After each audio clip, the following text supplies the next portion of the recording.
and today is a success talk. I am so honored to have on the show today Jason Smith of Fairway Mortgage out of Glendale, Arizona. A little bit about Jason. He's always been a guy that served coming right out of high school, becoming a volunteer firefighter, becoming a paramedic, doing over 20,000 911 calls. We'll talk about an incident that took place in his life that set him on a journey that's now impacting millions of people, and then how he got into the mortgage business and why he's one of the most successful in the industry. He's in the top 1%. In only 3 years of business, he's closed over $75 million in loans. Welcome to the show.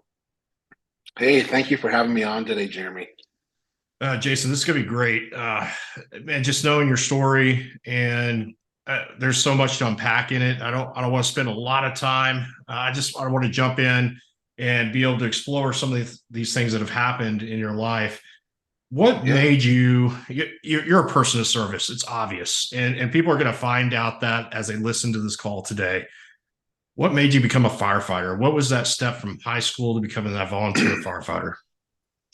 Well, I think, I was a young guy that wanted to do something kind of crazy and serve my community. I come from a very small, tight-knit community, and it's a community that thrives on service and helping your neighbor. And as time goes on, we see that that is kind of disbanded amongst a lot of our communities, but that's still a really big thing back in my hometown in Washington. And so when I got out of high school, I was asking myself, what do I want to do? I want to do something that is unique and engaging for me on a day-to-day basis. That's a challenge, but also helps. And so I thought I'm going to start out. I was 20 years old. I'm going to start out and be a volunteer firefighter and see where that goes. And after the academy, I got right in there. I was aggressive and got promoted to a resident position where I lived in the fire station every day for about 3.5 years.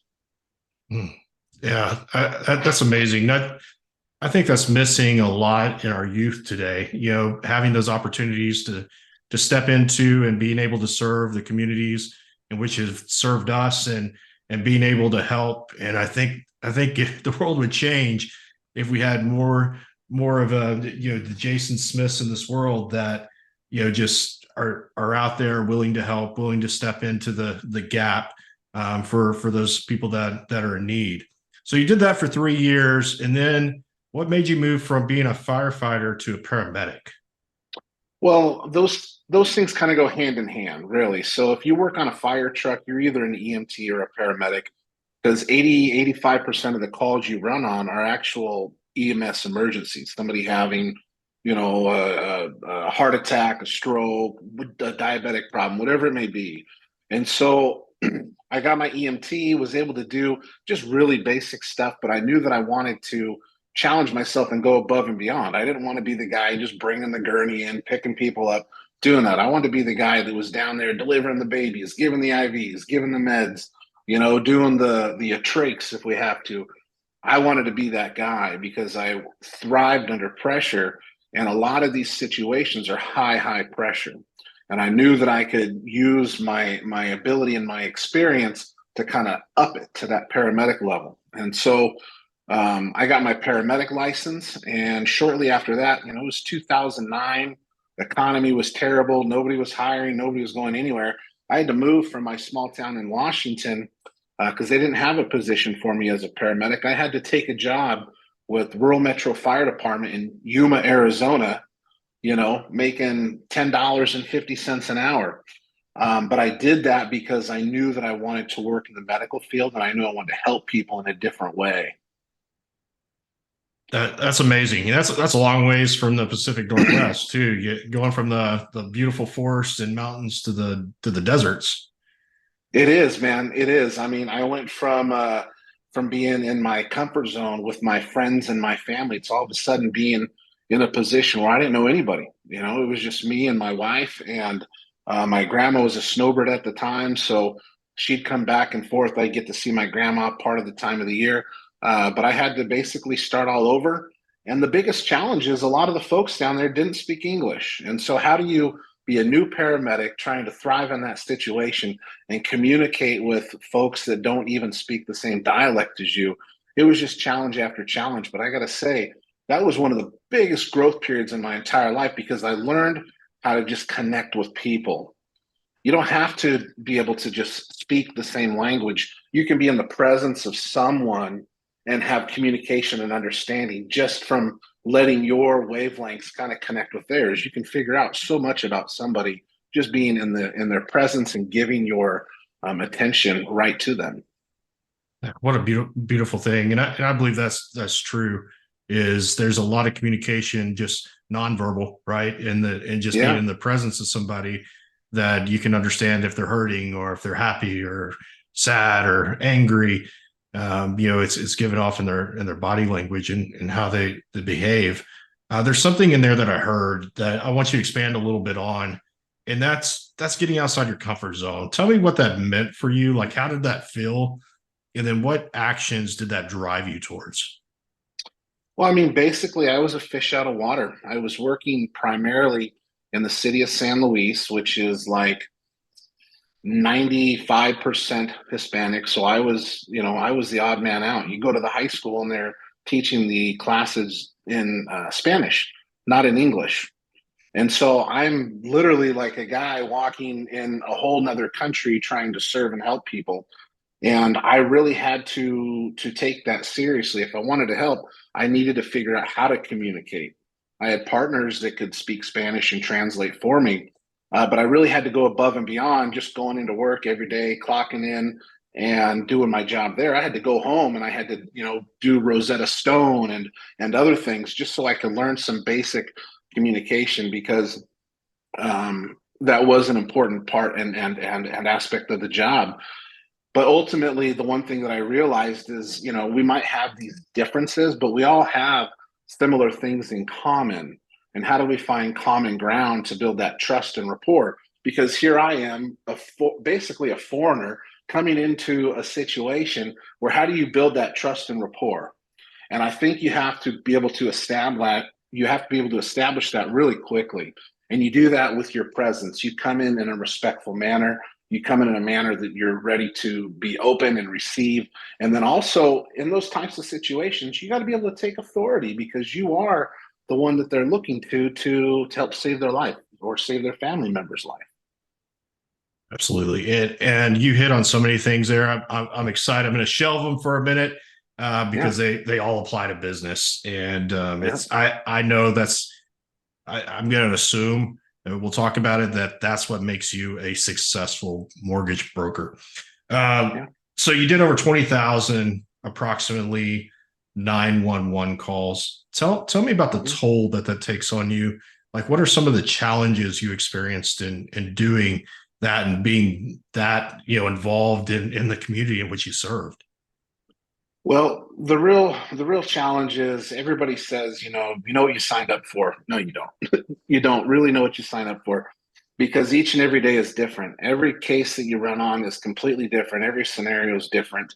And one of the biggest challenges is how do you walk into somebody's personal emergency and walk away with that not affecting you because you're human, you have a heart, you care, you have compassion. I've been on over probably six, seven, 800 fatalities in my career. And can you imagine how do you just shelve that and bury that and move on? It's super tough. So the big thing is being able to have a support system that loves you and allows you to speak and heal when you need to. That is probably the biggest key for success and longevity in that type of work. But I got to say, when I went to EMT school back in 2005, they told us that at any point of time, when you would run on one of these big incidences, you would have what's called critical incident stress debriefing. Basically, they'd bring everybody in the room that was involved. You could talk about your feelings. How do you feel about it? And then find help and be able to move on. I worked for companies that didn't have that value. And on all those 20,000 911 calls I went to, not one time did we ever have a critical incident stress debriefing. I mean, I've been on, you name it, I've probably been on it more than once. Um, and so that is a big challenge is moving from the old mentality in that line of work of just bury it and move on because the next thing is coming to, oh, wait, we need to do something about our mental health now. Because if you don't, Well, here's the result. I've had about 15 coworkers, direct people that I work with, commit suicide because they didn't have the support system that they needed to overcome some of that. You know, when you look at EMS folks, you have some of the highest rates of suicide, divorce, drug addiction. I mean, it's a real problem. And so I'm an advocate now for my, uh, former work life. I'm an advocate now for those folks that work in that line of industry because I understand the damaging effects that can take a toll on who you are mentally, physically, emotionally, financially. You know, my first paramedic job, I was paid $10.50 an hour. How do you support yourself and a family on that? You got to work overtime, and it's built to keep you on the clock and in the ambulance. And that's the tough part. There has to be some sort of change so that folks can come, work, have time to go home and heal. When you're working 24, 36, 48-hour shifts, I mean, that's unbelievable.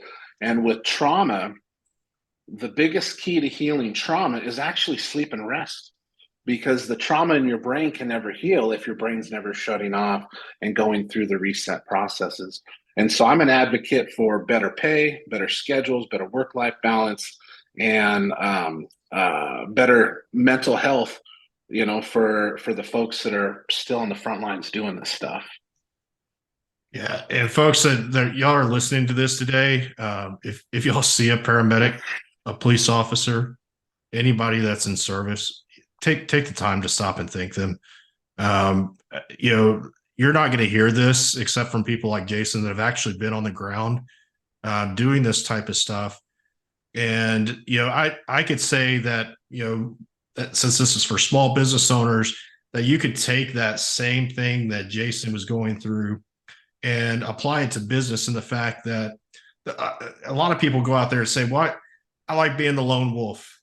I can run my own real estate business or I can run my own mortgage business. I don't need No, anybody." And that's not the truth. You need that no, support system, whether it's in yeah. business or life. Go find those key people. Well, every factor in life, Jeremy, has to do with partnerships. Everything. You think about it, the sun comes up in the morning, it shines, and the plants take that in, and then they produce their flowers. The bees come and they pollinate, they move that around to spread life. They go and create honey. We harvest the honey and eat the honey. The Winnie the Pooh harvests the honey and eats the honey. It's all a symbiotic relationship. And the same is true in business. Think about Amazon. Amazon started off just, being a book peddler, selling books, used books, new books, whatever. But it took them partnering with various services in order to build. And it's the same. Like with my business, I wouldn't be as successful if I am without having partnerships. And you need that in order to thrive and grow, whether it be a coach or a mentor, whether that be a referral partner or somebody that you can pass off, to the plumber, whatever that is. Partnership is key to all forms of just life in general, but then also in business. Absolutely. There's so much wisdom in that. I wish we could go a whole hour just on this topic. It would be so good. I'd probably have to have you back on the show. Um, the Something happened. Something really tragic happened in your time as a paramedic that really, I think, changed the course of who you are and Yeah. what you are now. And can you tell us a little bit about that? Yeah, I mean, so throughout my 15-year career, there was multiple incidences where I was sent to the hospital because of whatever. I was fighting a fire and floor collapsed, fell into the basement. I was exposed to chemicals and just all kinds of stuff. But on November 1st, 2015, my partner and I, we were sitting in our ambulance heading back to a call, and a guy that was high on cocaine blew a red light coming towards us in a residential area going 85 miles an hour. And when he did, he T-boned a car in the intersection, and they came and they hit us so hard that we got moved back 15 feet. He bounced off us and then hit another car that had a mom and four children in there. So all of a sudden, you've got me and my partner who are injured, and we have what is called the mass casualty incident. That means that there's too many patients beyond your span of control. Plus, we're hurt, you know. we had the wherewithal to call in for help, but then I got out of the ambulance with a neck injury and a back injury, and I started to render care. And I did what I could. I pulled the man out of the car that had caused that accident. His car was completely crushed, the engine block sitting on the ground, fuel on the ground. I thought the car was going to catch on fire. I pulled him out. He was severely mangled up. The gal that he had T-boned, she was dead. She had to be revived multiple times. And then the family car, they all had to be cut out of the car because the car was crushed so badly. Two of the kids in the back had smashed their heads together in the incident and had skull fractures. Both of them prior to that were on Division I college football scholarships, and that completely ended their football career. So the man that caused this, he was sentenced to prison for 5 years, and it greatly affected many, many people's lives. The lady that was T-boned, I had met her in the courthouse about a year later at his sentencing. She had to learn how to walk again, talk again. It had 24 surgeries already at that point. And on that night, they had to resuscitate her like 3 or 4 times because she kept dying, from the scene to the hospital, then at the hospital again. I mean, I've been on probably well over 1,000 car accidents. Even if I wasn't involved in that one, that would have been top three most damage and destruction that I'd ever seen. It was unbelievable the amount of destruction that was caused just from that one car. I can't imagine having taken that in. And, I know that the people that are still here today are thankful that you were there and despite injury still rendered aid. It changed you though, and you made a decision to do something. Tell us what happened there and what you pursued. I mean, at that time in my life, I was at the lowest of my low. I was struggling deeply with PTSD. There were incidences where I wanted to take my own life. I was not happy. I was sad. I was hurting so deeply inside just because of the things that I saw and not having a good work-life balance. So for me, I decided that I wanted to make a change in myself in order to live my best life. And what I did is I got this little settlement check from the accident, and I decided that I was going to buy this crappy old van and turn it into something just to take camping. That was my only goal. I was going to buy a van to go camping where I can get out in nature and just enjoy on the weekends, whatever it may be. The guy in the van down by the river. I mean, people say that's a bad thing. No, it's not. Yeah. It's awesome. No, it is. It's awesome. Keep going, man. But so I get this van and I start building it up. And as I'm building it up, I think to myself, man, I would love to take this van on a road trip. It's awesome. I would love to see parts of the country. It's a pretty cool thing. And as I began to build it up, kind of a new desire and drive began to fuel me to find something that would bring healing in my life because for many, many years, I lacked being the recipient of kindness. And so I wanted to experience the world from the perspective of a homeless man that only could survive off of the kindness of others. And so what I had did, I built this van up and I decided I was going to shoot a documentary film. And the film's going to be called Miles of Kindness. And each and every day, I was going to have to panhandle to survive. And I would record all of the experience. And the goal was to see how far I could travel funded only on the kindness of others. How kind are we to one another throughout the country? And then I wanted to be able to highlight issues that were within the homeless community. Because in my job as a paramedic, I work with the homeless community every single day. And I saw their way of life and their stories that nobody would ever know. And pathways to homelessness are great and varied. I mean, there's so many different pathways. So I want to be able to tell that story. So what I did is I had quit my job, and on April 1st, 2018, I left. I went to the side of the freeway, just me, my van, and my cameraman, and I started a panhandle. And within an hour, I got $1, and then I got a $10 bill, and then I began to cry because I realized, oh my gosh, I have enough that I can just eat today. I have what I need just to get through today. And it was such a crazy, humbling experience to be on the side of that road in a position of need. See, this whole entire trip and project, I didn't use any of my money. It was all hidden camera work, relying solely on people truly, genuinely giving because they want to, because they saw somebody in a position of need. My cameraman would be laying in bushes somewhere, filming. Like it was all hidden camera work. And so we would capture the good and the bad. I was assaulted and robbed. I was detained by the police a dozen times.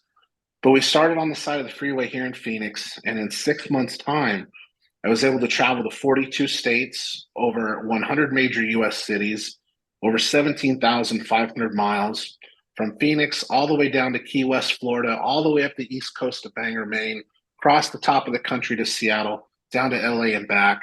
And we have samples of people all over the United States giving and taking care of me. They don't know me, but all walks of life took care of me. It wasn't just folks that looked like me, it was everybody. And that was one of the most powerful things that I was able to report. And on top of that, highlighting and sharing and showing other people's stories along the way makes it even more powerful because some of these folks I'm still in contact with today. And some of these folks have overcome poverty and addiction and homelessness and now live in a home. One of the guys I'm working with right now to try and help him buy his first home. I mean, isn't that amazing? You went from chronic That's awesome. homelessness and addiction to now positioning yourself where you can own a home and have really one of the most stable things that you could do for your life. And so after that 6 months time, I had well over 600 hours of footage. I tried to edit it myself, and that is not where my brain works. I just my brain's not there. I can't do it. I tried, but I can't do it. So for a while, the project kind of took a bit of a back burner. We hit COVID, took a bit of a back burner, and then it wasn't until the middle part of last year that I was able to make a connection with a good friend of mine that's all he does is editing film. And he took the project on for us and put together really a beautiful piece of an example of just the love that everybody had for me and showed, the day-to-day plight of things that I went through. And I put myself in those shoes. I was eating food out of trash cans and I was going to soup kitchens. I let myself go. I had a big, ball of hair and a big beard, and my clothes were worn and tattered. I did my best to immerse myself into that experience. And what I walked away with is probably the most life-changing, valuable thing that I could have ever have done to date. Because there's more coming down the road. That's awesome. I have a question, and I think I know the answer to this, and I think this question is probably coming from people too that are listening in on this call. Is that in your experience in traveling? I think it was 17,500 miles, is something crazy, 42 states. Mm-hmm. Did you find that there was more kindness given than hatred? 100%. 100%. Yes. Yes. I mean, I was assaulted. I was robbed. There were some negative comments, but everywhere I went, I was taken care of. Everywhere I went, I had a need and I was brought in and loved. People would go out of their way to come back around to give me a couple of dollars or some food or ask me if I needed some help. Kindness prevailed over anything else. And that's the best thing about the story, miles of kindness, because we're highlighting and showing it everywhere throughout the country. It's not just one place; it's everywhere. Yeah, I think that needs to be heard. I think if you get anything from this podcast today, is that kindness reigns, and the media. If you turn on the news, whether it be the local, the national, doesn't matter what side of the coin. You would think that kindness would not be out there, and to hear that's just, to me, it's encouraging. It's hope. It gives hope, and I believe that that's the case as well, and I think we just need to hear that. And I think you're able to walk in those shoes, and actually, despite some of the challenges that might have come along the way, able to come out of it and say, kindness ruled in the entire project.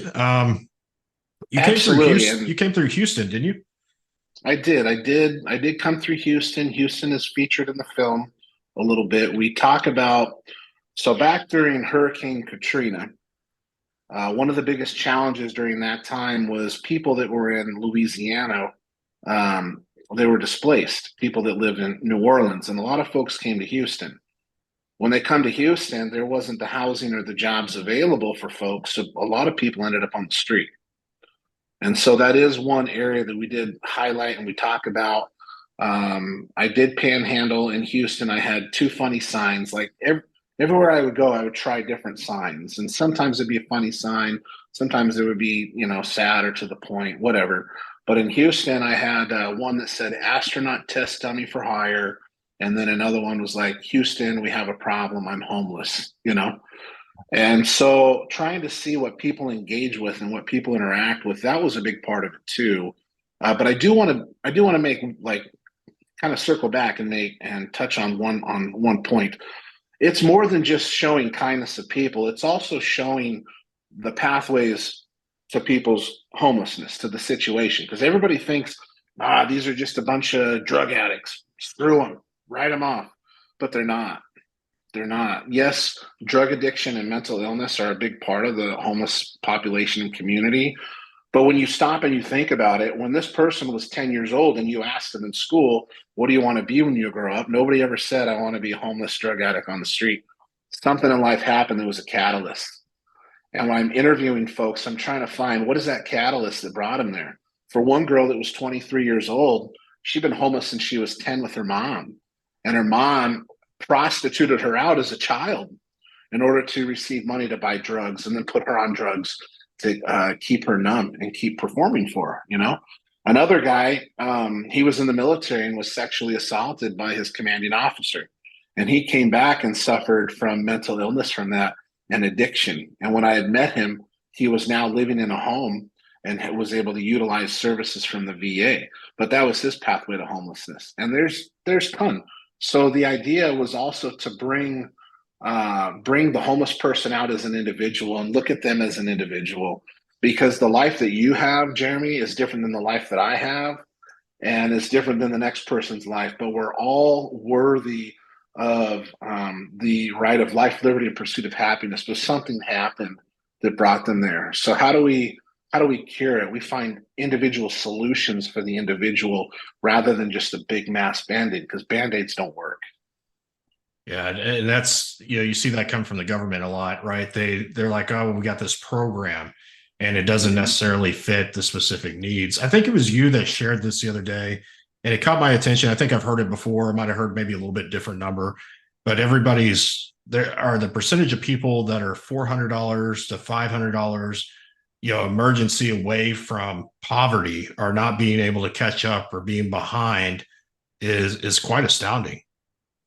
It is, and what that comes down to, I've been reading this book. So every day I try and challenge myself a little bit. I've been reading this book. It's not my book. I'm not trying to sell it. It's called How Money Works. This is like a basic kids level book that most average 20, 30, 40 year olds don't even understand the concepts. And it talks about how 40% of Americans can't withstand a $400 emergency because they don't know how money works. So financial literacy is a huge part of why folks are not successful. Discipline is another part of it, but only 17 out of the 50 states require there be any type of personal financial class done in high school. So a lot of folks come out of school and they don't know how money works. Money coming in is not the problem. It's not. You go to work, you get a paycheck. Money coming in is not the problem. It's what do you do with that money? Do you park it in a regular savings account? No, you need to find ways to invest it and put it in higher yielding accounts so that you can build and withstand on that compound interest. And so I'm doing just little videos and talking about that so that the average person could maybe say, man, you know what? I need to wake up a little bit and maybe be smarter with my money. Maybe read these little, how to guides to help bring myself to a better position of finances. Because I got to tell you, the first 20 years of my working life, working on an ambulance and whatnot, I didn't make a whole lot of money, but I didn't have anything to show for it because I didn't understand how money works. And when I got into real estate, got into home lending, that became a new passion of mine, is how how can I build something for myself and use that as an example to show others? And so I get to be the expert in how money works, to share that with my community, with my friends, with my family, so that they can better position themselves. And a big, the ultimate goal is stability, and home ownership is a huge part of that. It can curb your possibility to go into homelessness, but it can also give you that compound interest year over year over year to be able to position yourself to have something at the end of the day. Because you know what? Social Security could run out. Or if you do get Social Security at the end of the day, what is that going to cover? It's only such a small thing, and people are living longer. So investing your money wisely, that's what I'm learning about. That's what I'm consuming, and that's what I'm pushing and teaching others at the moment. Yeah, I think that's awesome, and I know financial is just one component of the people that you came in contact with that were homeless. I know there's many other ways. There's many pathways, like you said, and Mhm. I think the overall thought with that too is that we're blessed with what we have, but it may be gone tomorrow. And Yeah. so, being kind and showing kindness to those that are going through that and helping bring them back. I think that's a pretty powerful message to put out there. So you did this. It actually became a film, and I think even like a red carpeted Mhm. event, and it Yeah. was a pretty big deal. And is there any way to watch that? Is it up anywhere? Do you have it anywhere you purchase or? Yeah, so it's currently not on any streaming platforms. We did our first premieres this last summer, one here in Phoenix, and then we did two showings in Washington State, in my hometown. The idea is to enter it in film festivals. So at that point, maybe there's some reviews or awards that could get behind it, and then at that point, it's easier to take to platforms to shop, to try and get it on like a Netflix or a Prime or a Hulu or something like that. If you don't do that, it's a little bit harder to go shop your product. And so it's always good to have reviews prior to entering that. So right now, it's not currently on any streaming platform. If I were to put it up on YouTube, it would be ineligible for film festivals. It has to have not been released on anything. So that's kind of the focus for the next phase, is getting it out there, and into the festival stream for this next spring and summer. And then from there, shopping it on a platform, hopefully next fall. That's very awesome. So we'll stay tuned to that, and if we get any updates, I'll make sure to pass it along. So you got through with this project, and you sort of kind of stumbled into the financial side of the real estate business. Tell us about how you got started and joined Fairway Mortgage. Yeah, I mean, it was the most random thing. I when I came back from doing the film, I hopped back on and worked on another ambulance for a while. I knew that I didn't want to go back to working on an ambulance, but that was kind of my option, or at least what I thought. At least what I thought. I didn't bet on myself. I didn't believe on myself. I didn't think I could do anything else. Well, in like January of 2020, I get this piece of mail, and it says, "Hey, refinance your house." And it said Fairway Mortgage on it, but it looked kind of odd. I call my buddy, and he said, "Hey, this is a scam piece of mail," because my buddy works at Fairway as well. He said, "That's a scam piece of mail, but let's take a look and see, is there any way that if you refinance your house, could you save?" And sure enough, um, I could save some money. So we did a refi on the house. And then they invited me to a client appreciation event. And while I was there, my buddy said, "Jason, why in the hell are you still working as a paramedic, man? You're making garbage wage. You're exposed to all these terrible things." He goes, "You know how to talk to people. You know how to connect with people. You're lovable. You're likable. You know how to bring people together and serve. Why don't you consider becoming a loan officer?" And I had no idea what that entailed. I said, "Well, I don't have a bachelor's degree or a master's degree in finance." He goes, "You don't need that. You just got to go take the course." So I signed up for a course. And then right about that time, COVID hit and everything was canceled. We all remember the world was on lockdown like that, you know? So I had to wait for some additional online content to come out, which took a couple of months. People had to get their accreditations and whatnot. And so once that content was out, I was able to sign up and take the actual course. And then in August of 2020, I told my EMS employer, peace out, no more abuse, no more of this crazy stuff. I'm gonna go try something new. I'm gonna bet on myself. I walked in the doors that first day. I didn't know what the hell I was doing. I just knew about RESPA, TILA, like basic law, because that's all they teach you. They don't Sometimes the teach you. best is just that ignorant bliss. You walk in, you have no idea, Yeah, you're ready to yeah. go. Yeah, they don't teach you how to structure a loan. They don't teach you how to talk to people about loan products. You get just a basic generic overview, which by the way, what they teach you is not even close, to what desktop underwriter will actually accept or loan processor will actually accept in the guidelines. Like the guidelines they teach you are not even right, because every company is a little different. And then, so basically, you walk in there and you think you're cool because you can say a couple terms about the law, but you really walk in and you don't know jack shit, you know? Yeah. Happens in real estate too. You get your real estate license and somebody comes in, they're like, yeah, I know everything. I don't need a coach. I'm like, all right, good Yeah. luck. So I knew when I walked in the door my first day, I knew my role was going to be loan officer assistant. I didn't know what exactly that entailed, but I was willing to try something new. And when I got in there, I said to myself, man, do I want to be an assistant and I could potentially make this, or could I actually apply myself and try and move more towards the sales side of things? I want to move towards sales. Well, how do I do that? I need to create and build an audience. And then I asked myself, well, what do I have from my prior career that could transfer over? Like, what is transferable? You're not starting IVs on people or giving them drugs. No, the only thing that was transferable, and this has been the key for me, is the ability to walk into a situation and establish rapport within 30 seconds and build trust and let them know that you're the man for the job.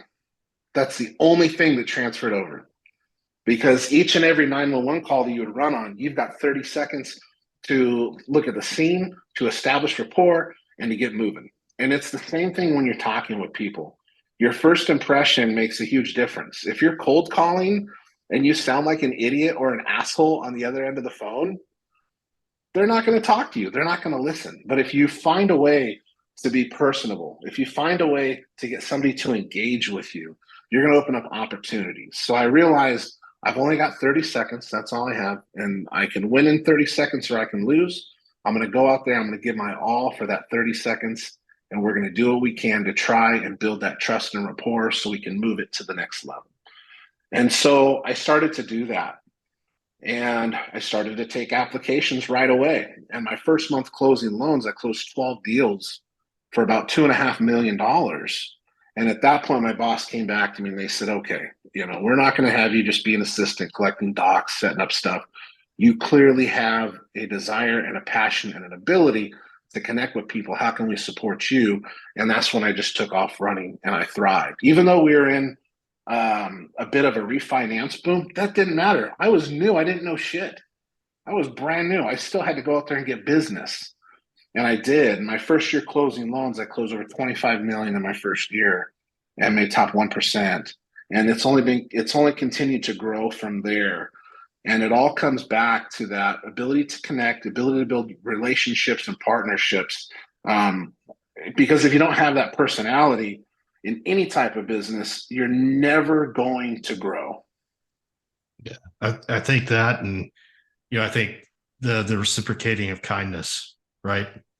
Yeah. And so being able to establish rapport, build that trust and show kindness and truly help people get what they want. I think that's a lost art. Mm-hmm. I think our world has become so transactional. That's Yeah. not what I coach to. I coach to relationship building, and it's got to go beyond the transaction. Mm-hmm. It's establishing that rapport. For repeat business and referral.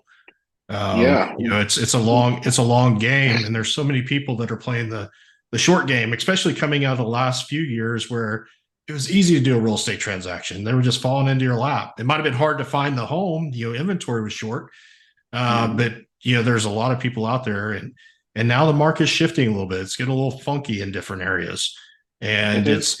it's really going to separate those people that are able to build the rapport and the trust and be able to show kindness and competence of what they do and deliver. So, I think Yeah. that's amazing how you were able to bridge the gap between the two. It doesn't have to be everything from your past experiences. It could just be a couple things. Yeah, exactly. And the big thing is when you're building a relationship, you're wanting to build loyalty in a client for the next 20, 25 years because they're not going to live in that house forever. They're going to refi every couple of years. They may sell and go buy a new home, but you have to be able to be true and genuine in your interactions and your follow-up. Even though I've been in the industry for 3 years, I have many people that are repeat customers. They bought their first home with me, they refied with me, and then, oh, their life situation changed. They sold, they went and bought another house. So, building that rapport, being kind, finding ways to follow up and keep people engaged, that's huge. Because if you don't, you're just a transactional person. I would rather build a relationship based business and know that I'm going to work hard right now. We're going to establish things based on integrity, based on just always trying to do the right thing. And down the road, you're going to come back to me and you're going to send your friend to me and your family to me. Because for me, I don't care what the loan amount is. I've had people come and say, oh, my loan amount's only for, 100 grand. You're probably not going to want this one. I don't care. I'm going to do a great job for you because what did I do?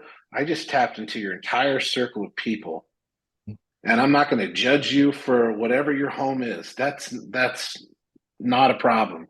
I want you to have a safe, clean living situation that supports you and keeps you from the street, keeps you from poverty, helps you build synergy in your life. That's a huge deal. That may be a huge deal for somebody to go buy their first home. Maybe it's $150,000. That's great. I want to be your biggest cheerleader in that moment.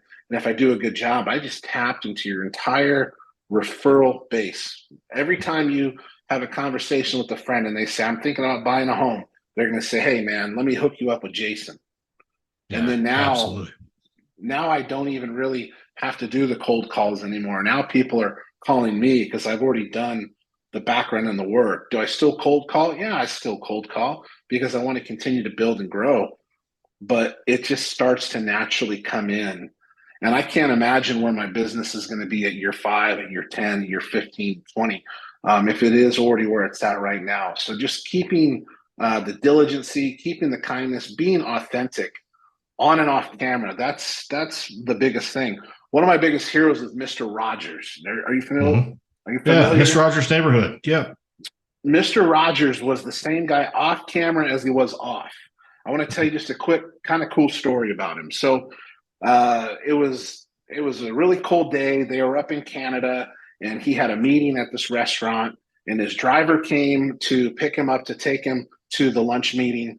And when they got to the lunch meeting, Mr. Rogers said, "Hey, why don't you come in and have lunch with us? It's cold."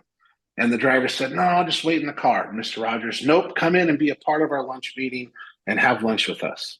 Brings the driver in, doesn't even know the guy, brings him inside. The guy sits down. He's a part of the lunch meeting and he's getting to interact with everybody. Well, afterwards is where the story becomes kind of crazy. And this is a true story. He's driving Mr. Rogers back to his hotel. And Mr. Rogers says, "Well, do you live nearby?" And the guy said, "Well, yeah, I just live a mile up the road." He goes, "I'd like to meet your family." And so the guy's like, "Really? Yeah, take me to meet your family." So Mr. Rogers drives him, or the guy drives Mr. Rogers to his house. They come to the front door. The wife opens the door and sees her husband there with Mr. Rogers, and she's blown away. And he said, "I want you to come in for dinner." And the wife says, "Well, I don't have enough supper for everyone." Mr. Rogers says, "I don't care. That's fine. I just want to come and visit you and give to your family." And when he walked in, he saw there was a piano. The family sat down to eat, and Mr. Rogers sat there at the piano and played the piano for them and sang songs. And then after dinner, the whole family joined him and he played the piano and they sang songs all evening. And then once it got late, the driver took Mr. Rogers back to his hotel. That's the kind of person I want to be. I want to be authentic on and off the camera, just like Mr. Rogers was. That's my personal hero. And if you're turning it on when the camera's on, you're an asshole. So for me, Exactly. so for me, my goal in my life is to try and be the best version of myself so that I'm the same and I'm authentic when the camera's rolling and when the camera's not. The Jason that you're going to get when we shut this video off is the same Jason you're getting right now. Positivity, love, energy, kindness, all of that. I want to continue to bring and shine forth through my day and through my life. Well, Jason, thank you for being on the show today. There's just so much. We could spend another 5, 10, 15 minutes just unpacking the nuggets. If you're listening to this, I encourage you to listen to it again. Share it with a friend or a colleague that may need to hear this today.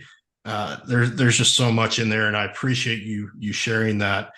So you're with Fairway Mortgage out of Glendale, Arizona. How do people Yep. connect with you?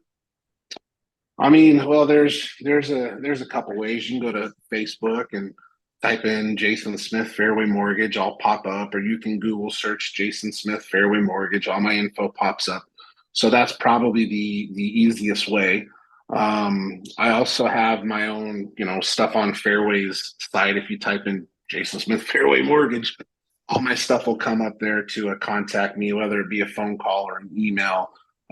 Google's pretty powerful. You can even search Jason's Most Excellent Van Adventures on Facebook, and my van page will pop up, and you can go back in time and watch me as I post and stream things from the entire project, from building the van to the day one of homelessness to 6 months later, and then everything that has happened since then. So pretty easy to find. I know there's a lot of Jason Smiths, but I think those are the keywords right there to search.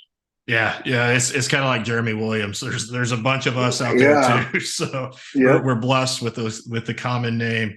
Uh, what states do you write in? So I'm personally licensed in Texas, Arizona, California, Colorado, and Washington. My team is also licensed in about a dozen other states. So really, it doesn't matter what state somebody's looking to buy in. Either myself or my team has the ability to write there. If not, somebody in my branch does. So typically, what happens if I've got somebody that wants to buy in Florida, I'm not licensed there, but my partner is. Well, what I do is I still work the loan for you. I still take care of that and I handle that. I just put the loan in my partner's name, and then I see you all the way to the finish line. So, pretty much any state that somebody wants to buy in, I can either handle it or get it directly with one of my in-house team members. That's great. So, guys, support Jason. He's doing an amazing job out there. I know he's going to take care of, for my realtors, they're going to take care of your clients. For those that are out there, they're just looking for somebody to finance or connect with Jason. He's going to take great care of you. I want to do this. I haven't done this before on the show, but I want to just turn the mic over to you for 30 seconds to a minute. And I want you to share, think about the audience today, small business owners, 80% of them real estate agents, a lot of small business owners outside of that, all different various industries. Share with them in 30 seconds to a minute one piece of advice that they could take and maybe implement today in their lives.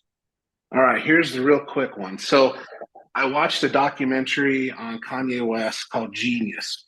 And in this documentary, he was a young guy. He was just a producer, not really a rapper. And he was walking through the studio one day and he knew that Jay-Z was in one of the booths recording. He walks in there and Jay-Z's in there and he says, "Hey, put me in on the next song." And Jay-Z was blown away. Put him in on the next song. He went in there, he killed it. As soon as Kanye walked out, he shook his hand. Kanye left the room, and Jay-Z looked around to everybody. He said, "That's how you have to be. A closed mouth doesn't eat." If he didn't walk in here today and say, "This is what I want," he wouldn't be on this track.